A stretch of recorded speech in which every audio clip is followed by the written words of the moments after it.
Buenos dias, señores. Ngayon ay ating pag-aaralan ang musculos del cuerpo humano.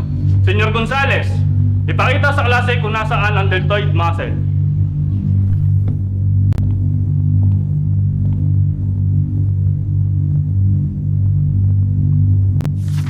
At ikaw naman, Filipino Ilustrado.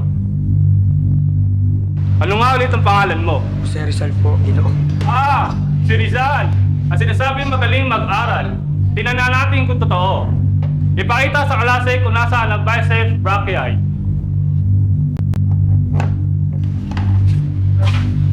Ito po, Ginoo.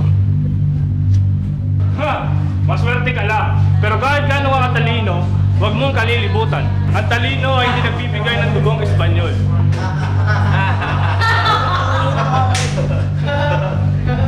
Kahit mag-aral pa ng 10 taon ng mga Pilipino, hindi pa rin sila maging Espanyol. Hindi ko kailangan maging Espanyol. Sapat na sa akin maging Pilipinong marunong, parangal, may paninindigan.